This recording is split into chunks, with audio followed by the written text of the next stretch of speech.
Hey, what's up, everyone? Dragon here, back again, here to tell you that you should be watching Jurassic World Fallen Kingdom.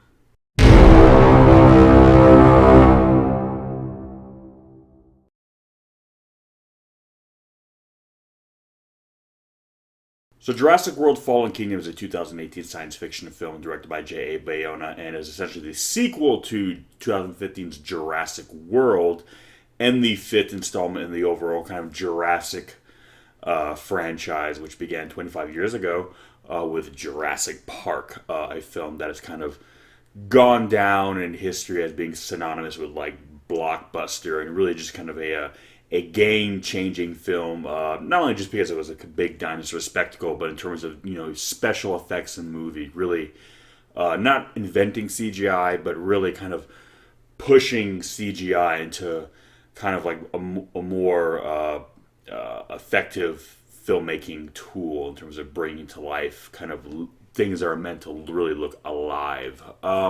So again, for a lot of you don't know, Jurassic World was essentially kind of a restarting up of the Jurassic franchise. Prior to that, the last film that came out was in 2001 with Jurassic Park 3, a film that, while liked by some people, as a whole was not considered the high mark of the franchise and kind of basically stalled it out or kind of put an end to it for the longest time. And then eventually in 2015 we got Jurassic World, directed by Colin Trevorrow, and kind of really reinvigorated the franchise and really surprised a lot of people. I think at the time, being the third highest grossing film of all time, third or fourth, it was surpassed not too long after by Star Wars The Force Awakens, but still goes down in history as one of the highest grossing films of all time, and kind of put the Jurassic name kind of back front and center in terms of like relevant pop culture, not just nostalgia. So naturally, when a film makes that amount of money, they're going to make more, which is now becoming known as kind of the Jurassic World trilogy, with a third film already announced. Now, this film, in a lot of ways, not to the same level of controversy as Star Wars: The Force Awakens, which, by the way, I enjoyed that film. But this film seems to have a lot of people divided. And now, one of the things you might have noticed from watching this channel is that I don't do reviews. Not really. I mean, I give my thoughts, and with these recommendation videos, I essentially just talk about the things that I like. I mean, there's plenty of films and books and television and whatnot that I don't much care for, and for that reason, I don't talk about them, because the way I look at it, if I don't like it, I'm not going to give it free press. And I don't give like rating systems or that kind of thing. I don't say like 3 out of 4 stars or thumbs up, because the way that I look at it is like, hey, even if I don't like something, don't let that stop you from going and checking it out, because you might think it's the greatest thing in the world, and if so, more power to you. So usually when I do recommendation videos, the films themselves aren't necessarily always super relevant, in the sense that they're not currently in theaters, which at the time of this recording, Jurassic World has just had its first opening weekend and has made over $700 million at the worldwide box office already. So whether people like it or not, it's made a lot of money, and they're making another one. But I want to talk about this film because I am one of the, I guess, path or whatever group of people who really enjoyed the film and was actually surprised by how much I enjoyed the film. Now, I don't think it's a classic like Jurassic Park. I don't think it's the greatest movie I've ever seen at all, but the film did certain things that actually took me by surprise. And yes, the movie is essentially a big popcorn film, and yes, I have kind of joked saying the Jurassic Park franchise over the years has kind of become basically a really big budget PG-13 version of a little bit of the Carnosaur movies, especially in this one, which is kind of ironic because the previous you should be watching, I did it on Carnosaur, the original 1993 film.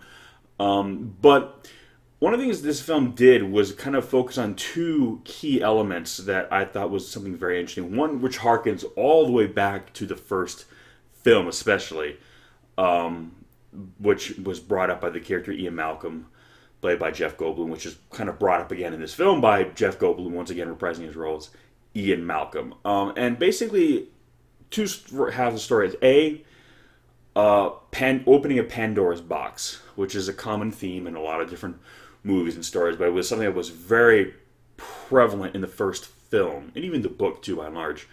We're talking about that we are creating a new force, that mankind is now unleashing genetic power on the world and what that entails. That naturally mankind, whenever they do have a new discovery, they try to control it and put this power in a box. They try to tether it, leash it, lock it behind electrified fences, keep it under their thumb, when ultimately it cannot be done. It's like trying to hold back a dam with just your hand. You know, the first little crack you might be able to kind of put your hand and stop the water, but eventually the force behind it is going to be too great for you, and it's just going to overtake you. And this is brought up very early on in the film, when the island is now basically under the threat of being destroyed, because what apparently was once a dormant, or what they believe to be an inactive volcano, is now becoming very active and is going to essentially just destroy the island. And the big debate is, okay, do we save the dinosaurs? Do the dinosaurs qualify as endangered species, or are they essentially just company property because they were extinct animals that were driven to extinction millions of years before by no fault of mankind, and essentially were brought back essentially as kind of theme park rides. And, you know, the ultimate decision is that they should not be protected, and Malcolm is very clear, said, you know what, we were wrong to bring them in the world. Bringing them back ushered in an era of potential danger that is irreversible, so that maybe we should just take this act of nature, or they call it the act of God, and take it as a blessing almost. Like, you know what, it's like it's a mistake that's being fixed.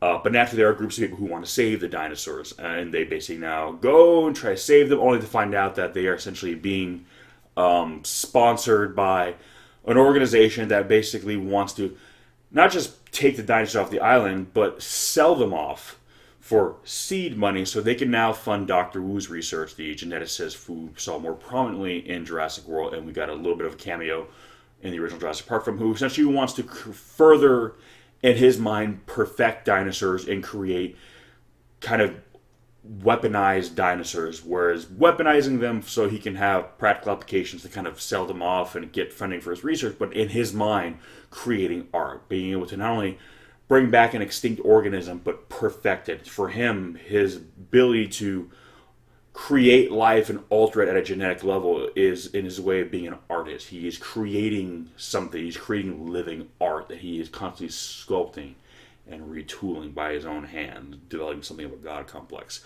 Now, again, these aren't reviews, but I do want to touch a little bit on some of the criticism this film has been getting from a lot of, people on the internet, on YouTube, which I'm sure if you've been following this film and what people say on YouTube, this has come up quite a bit. But this leads into kind of one of the things I really enjoyed about this film and kind of the point of the movie, I think, which is kind of amusing to me because it seems like that is going over a lot of people's heads. And that the idea of selling dinosaurs on the black market is a really terrible idea, and that only a bunch of idiots would want to buy a dinosaur, because, like, what are you going to do with a dinosaur? I've heard a lot of people say, oh, you can't pet it, you can't play with it. And everything they're saying is correct. It is a stupid idea. It is a horrible idea. And it's almost guaranteed to bite you in the ass, both figuratively and literally here. And yet, if dinosaurs were real and nefarious types got their hands on them, that is exactly what would happen. And I say that because humanity kind of sucks. If you are one of those people who see that and see dinosaurs being brought about on cage on a stage and people bidding millions of dollars for them, and you think this is stupid, congratulations, you're one of the good ones. However, not everyone is like that. You look at every walk of life, from poor, middle class, well-off, white-collar, and super rich. You will find at each level people who are smart and have a lot of common sense, and people who are just not. You'll see that at a poor man's level, where you'll see some people where you think to yourself, my God, how did you end up this way? You're so smart, you're so clever. Surely you can think of a way to elevate your situation. And other people you look at, like, I can clearly see how you got here. And you keep moving up the ladder until you get to people who are super rich and have ungodly amounts of money. And surprise, surprise, you're going to find people who are doing great things with that wealth, who are making intelligent decisions, and you're going to find people who are incredibly stupid and now have millions of dollars at their disposal.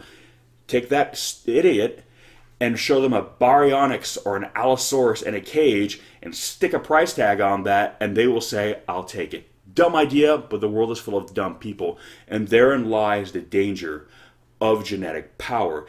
The power in itself can be controlled. We have the means to control it and regulate it. The danger that comes from it is not the technology itself. It is essentially the species wielding it. The threat here is not the dinosaurs.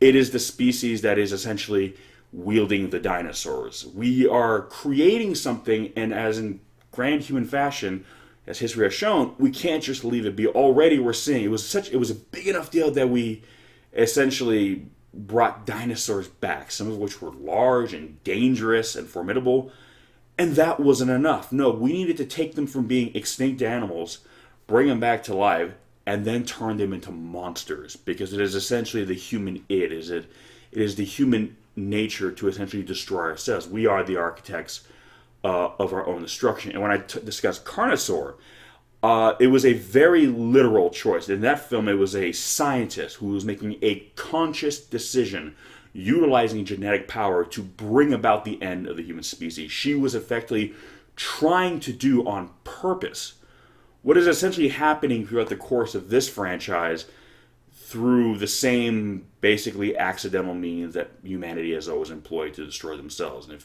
think about it this way, nuclear power was originally not devised to be weaponized, but now having so many nukes, having so much nuclear capability in our head, we literally have the ability to destroy the world 100 times over. And on paper, that is very dumb. Imagine if nuclear weapons did not exist, and someone made a science fiction film about these things called nuclear weapons, and you described what they were, the level of power they had, and what they could do to the world, and how they could wipe out all life. And then he said, okay, now the premise of this film is that countries all over the world each possess enough to bring about global extinction.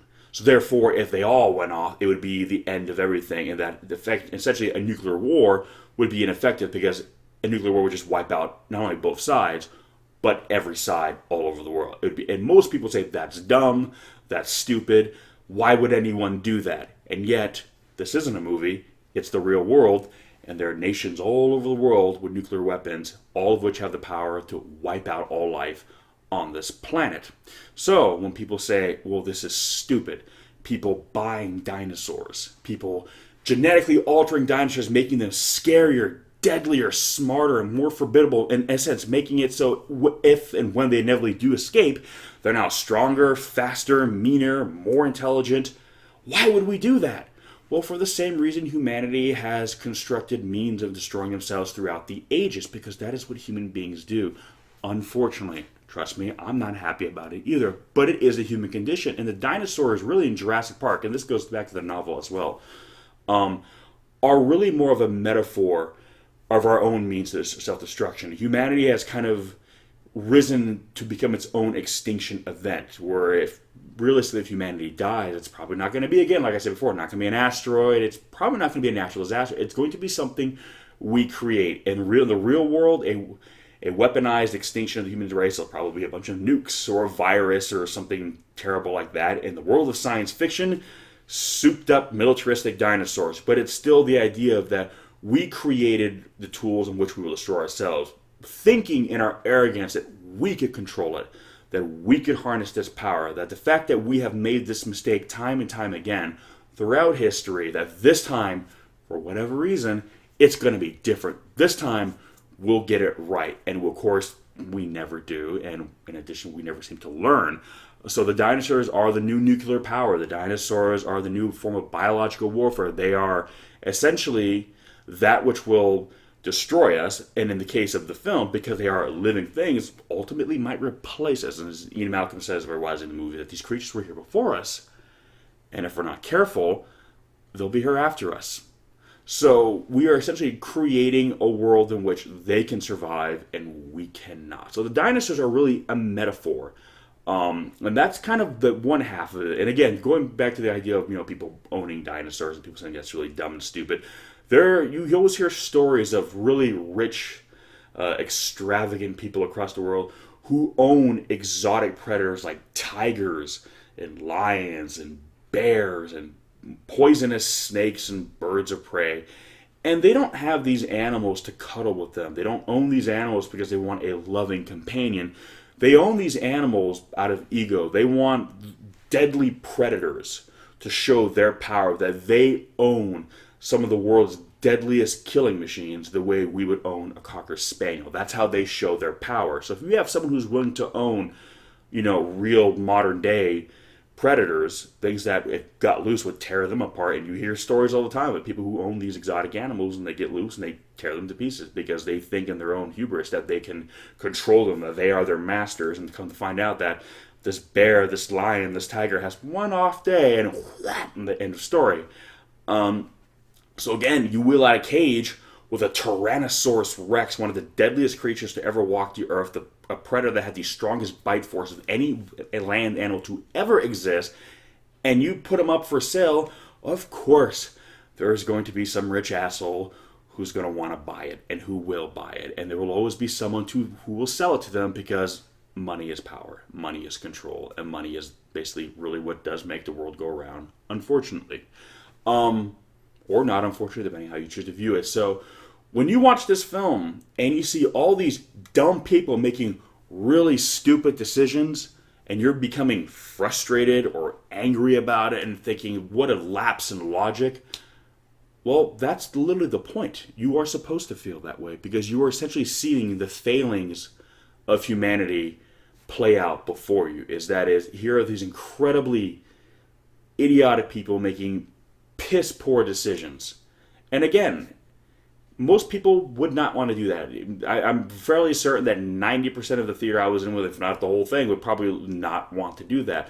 But it only takes a handful of people with a lot of money to ruin something for everyone in the world. And we've seen that happen throughout history. It's a select few who bring about technologies that bring about ruin to mass numbers of people who are innocent in all this. So if we are going to see now dinosaurs being bred and spread across the world in genetic tinkering, this isn't the decision of the mom picking her kids up from school, or the single father who's trying to gas up the car so he can go pick up his kids because it's his turn to watch him that weekend. No. It's the guy who's got money and about zero morals, who thinks it's going to be great not only to buy a dinosaur, own a dinosaur, but hire a bunch of lab coats to basically make this dinosaur bigger, meaner, scarier, smarter, just so he can say, look what I got, just for it to ultimately end up the way it's going to end.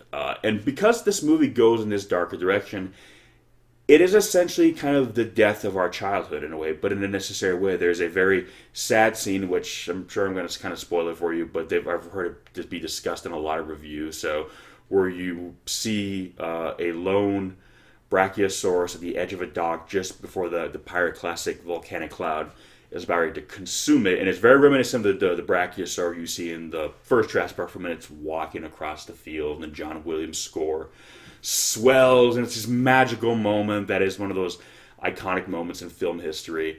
And you see that great scene where it rises up on its hind leg, its hind legs to kind of get the tops of the trees, and it comes down, and it's just big magical moment.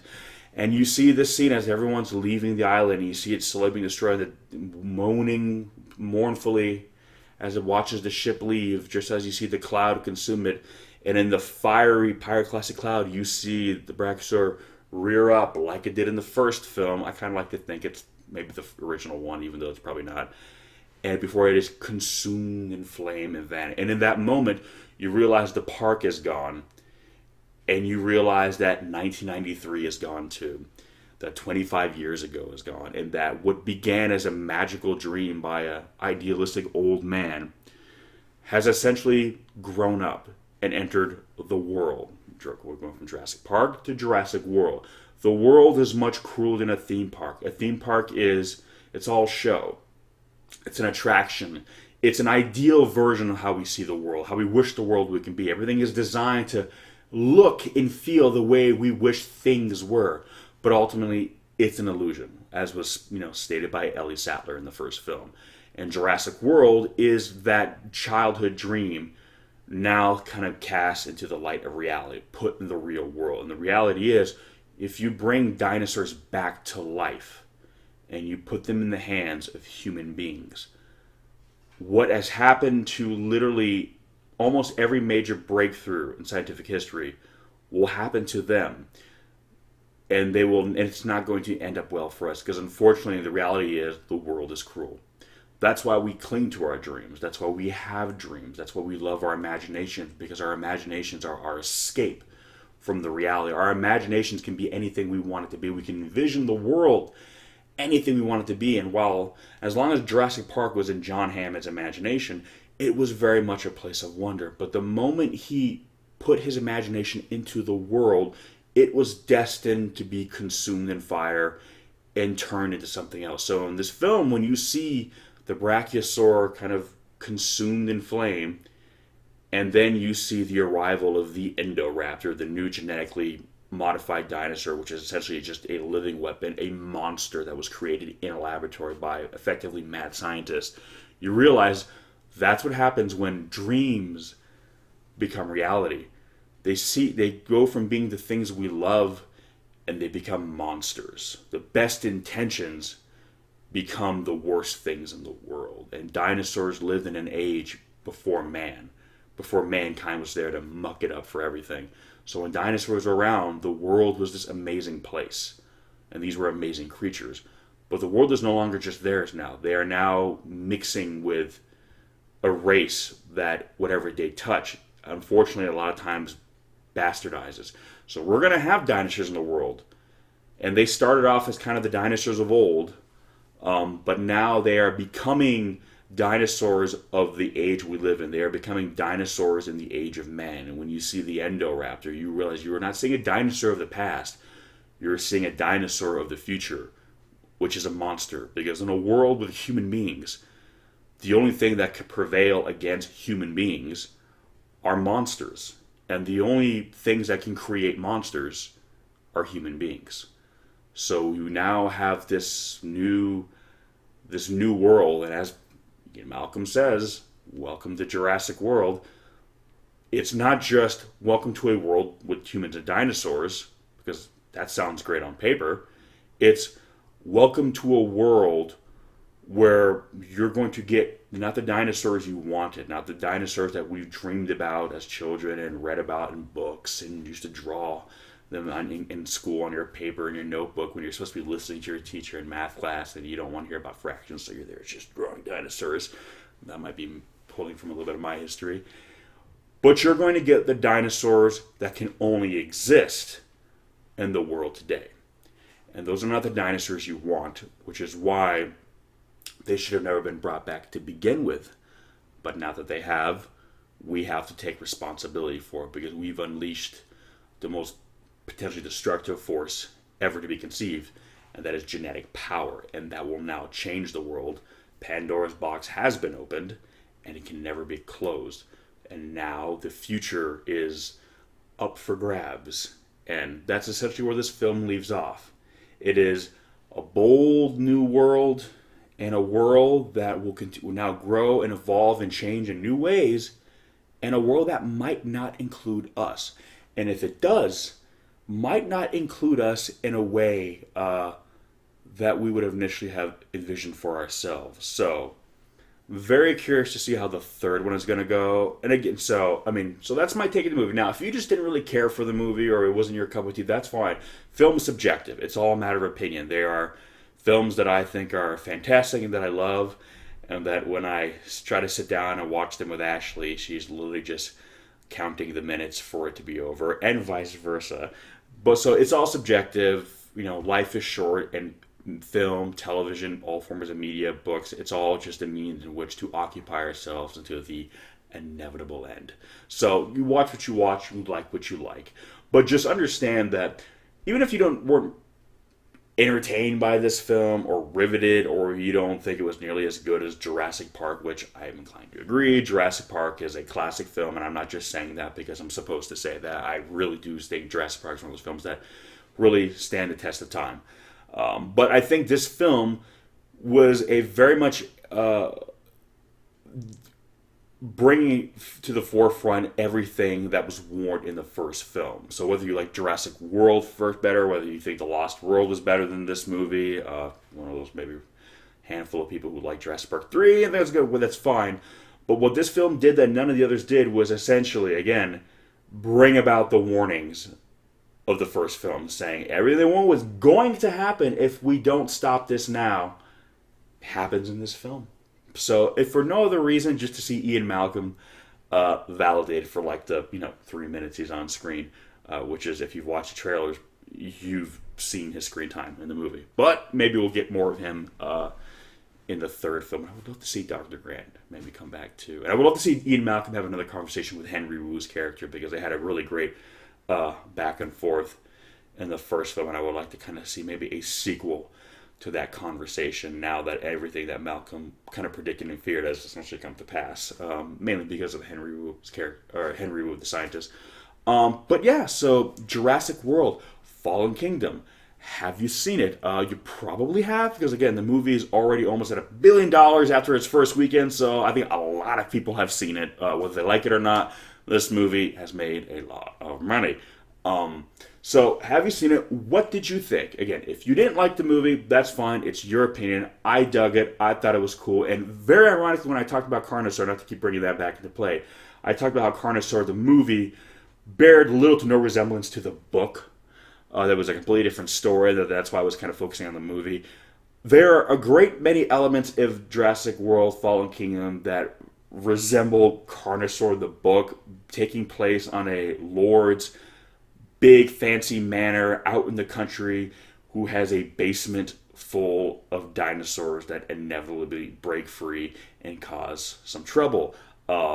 It's a lot less bloody than Carnosaur, but essentially that's kind of the plot of Carnosaur in a lot of ways. So watching this movie, I had a surreal moment. I was realizing, like, wow, I'm basically kind of seeing what Carnosaur the book would look like as a movie if they kind of cut away from a lot of the gory sequences. But anyway, that's neither here nor there. That was kind of a curious little observation on my part. For those guys who read the Carnosaur book, you might have noticed that too. Anyway, guys, give me some of your thoughts. Let me know. And as always, thank you so much for checking with the channel. Oh, and by the way, like I always try to put links in the description section below for where you can pick up the movie and watch for yourself. Office in theaters right now, so it is not available. But as soon as the becomes available for purchase, I will put those links in the description section until I put TBA. So depending on when you stumble on this video, it may already be available on DVD and or Blu-ray or other digital download platform. But anyway, guys, thank you so much for watching, and I'll catch you in the next one. Peace!